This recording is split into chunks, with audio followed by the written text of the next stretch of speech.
देवरिया हत्याकांड इतना भयानक कि सुनने वालों के हाथ पैर फूल गए। प्रेम यादव की हत्या के शक में एक ही परिवार के 5 लोगों की हत्या कर दी गई। खबर उत्तर प्रदेश के देवरिया जिले से। यहां रुद्रपुर तहसील के फतेहपुर गांव में एक ऐसे हत्याकांड को अंजाम दिया गया जिसमें मासूम सहित 5 ने अपनी जान गंवाई। जी हां, बहुत दर्दनाक यहां पर हत्याकांड को अंजाम दिया गया है। जी हां, यहां जमीनी विवाद में पूर्व जिला पंचायत सदस्य की हत्या के प्रतिशोध में एक ही परिवार के 5 लोगों की हत्या कर दी गई। दूसरे परिवार में पति पत्नी, 2 बेटियों और बेटे का गला काटा गया, गोली मारी गई। हमलावर इतने बेरहम हो चुके थे कि उन्होंने 8 साल के बच्चे को तक नहीं छोड़ा। उस बच्चे पर कई बार वार किए, उससे मरा समझकर छोड़ गए। हालांकि बच्चे की सांसें चलती रहीं। उसे गंभीर हालत में गोरखपुर के बीआरडी मेडिकल कॉलेज में एडमिट कराया गया है।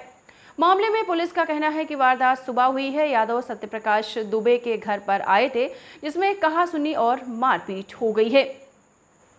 इसमें प्रेम यादव की मौत हो गई। कुछ देर बाद प्रेम यादव के लोगों ने सत्यप्रकाश दुबे के घर पर हमला कर इतनी जघन्य घटना को अंजाम दिया। प्रेम यादव की लाश मिलने के बाद उनके परिजन रिश्तेदार आग बबूला हो गए और 20-25 की संख्या में परिजन हाथ में लाठी, बंदूक और गड़ासा लेकर सत्यप्रकाश के घर पहुंच गए।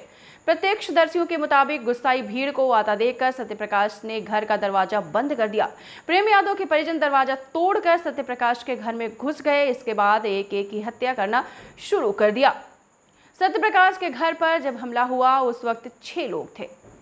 हमलावरों ने पूरे परिवार को मार दिया, जिसमें 8 साल का बच्चा अनमोल जिंदा बचा है। उसकी हालत गंभीर बनी हुई है। ग्रामीणों के मुताबिक हमलावर वहशी हो चुके थे। उन्होंने बच्चों, महिला और बच्चियों तक को भी नहीं छोड़ा। सबसे पहले सत्यप्रकाश दुबे ने हमलावरों को रोकने की कोशिश की तो उनको गोली मार दी, फिर उन पर चाकू से वार कर दिया। बचा नहीं आई उनकी पत्नी किरण पर भी हमलावर टूट पड़े और लगातार एक ही परिवार के 6 लोगों की उन्होंने जघन्य हत्या कर दी। उसका गला काट दिया। इससे मौके पर उसकी मौत हो गई। इसके बाद हमलावरों ने सत्यप्रकाश की बेटी सलोनी उम्र 18 वर्ष को गोली मारी और चाकू से वार किया। उसकी मौके पर मौत हो गई। फिर 10 साल की बेटी नंदिनी और 15 साल के बेटे गांधी को भी मार डाला। सबसे आखिर में 8 साल के बेटे अनमोल पर हमला किया। वह भी गंभीर बना हुआ है। इस जघन्य हत्याकांड की सूचना पड़ोसियों ने पुलिस को दी। 6 लोगों की हत्या की खबर सुनकर पुलिस के हाथ पैर फूल गए। आनन फानन में कई थानों की फोर्स मौके पर पहुंची। तब तक ज्यादातर हमलावर मौके से फरार हो चुके थे। सत्यप्रकाश दुबे का पूरा घर खून से सना हुआ था। लाशें इधर उधर बिखरी पड़ी थी।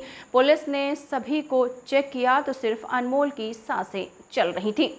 उसको तुरंत गोरखपुर के लिए रेफर किया गया। वही प्रेम यादव के घर की गली में उसकी लाश पड़ी हुई थी। प्रेम यादव की हत्या किसने की, फिलहाल अभी यह पता नहीं चला है। हालांकि ग्रामीणों का कहना है कि अगर सत्यप्रकाश ने वारदात को अंजाम दिया होता तो परिवार के साथ घर में क्यों रहता।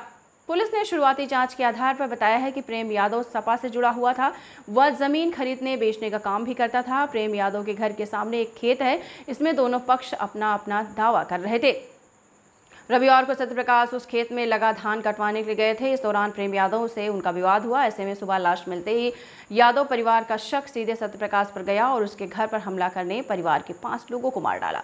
घटना की जानकारी मिलते ही तुरंत पुलिस घटनास्थल पर पहुंची और तनावपूर्ण स्थिति को देखते हुए इलाके में पीएससी को तैनात किया गया है। 6 लोगों की मौत की खबर से पुलिस प्रशासन में भी हड़कंप मचा हुआ है। घटना की फिलहाल जांच चल रही है।